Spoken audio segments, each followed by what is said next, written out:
গাজরের সিজন চলে গেলেও সবজিতে গাজরের স্বাদ পেতে চাইলে গাজরকে পাউডার বানিয়ে অনায়াসে সারা বছর সংরক্ষণ করা যেতে পারে। ওয়েলকাম বন্ধুরা, এভরিডে এলিগেন্সের সকল দর্শক বন্ধুদের জানাই আন্তরিক শুভেচ্ছা। আমাদের আজকের রেসিপি হলো গাজরের পাউডার। তার জন্য প্রথমে আমি এখানে নিয়ে নিয়েছি প্রয়োজন মতো গাজর। গাজরগুলো খোসা ছাড়িয়ে ভালো করে ধুয়ে নিয়ে টুকরো করে মিক্সি জারে নিয়ে নিচ্ছি।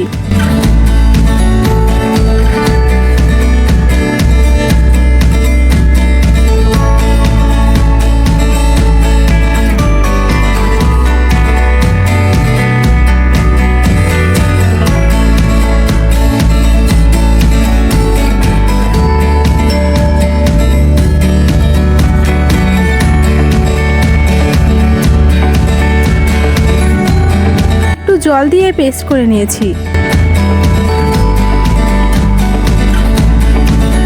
এখন ছাঁকনির সাহায্যে জুসটা বের করে নিয়ে সলিড অংশটা নিয়ে নিচ্ছি।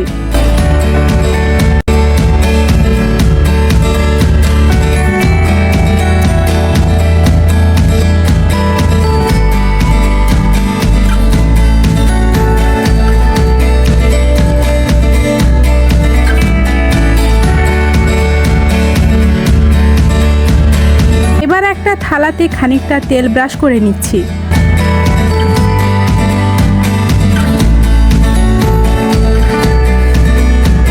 গাজরের সলিড অংশটা চামচের সাহায্যে থালাতে খুব পাতলা করে ছড়িয়ে নেব।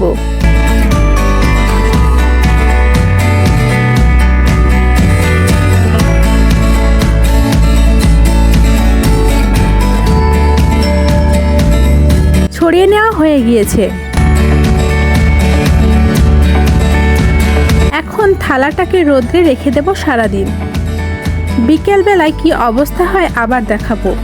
এই দেখুন কেমন শুকিয়ে গিয়েছে, তবে আরেকদিন রোদ দিলে তবে ভালোভাবে শুকোবে। চামচ দিয়ে থালা থেকে তুলে নিয়ে ঢেকে রেখে দেব আজ রাত্রিটা, আগামীকাল সকালে আবার রোদ্রে দেব। এই যে পরের দিন রোদ পাওয়ার পর বিকেল বেলায় তুলে এনেছি, খুব সুন্দর শুকিয়ে গিয়েছে। এখন এটাকে আবার নিয়ে নিলাম মিক্সি জারে। এবার ঘুরিয়ে নিলে গাজরের পাউডার রেডি।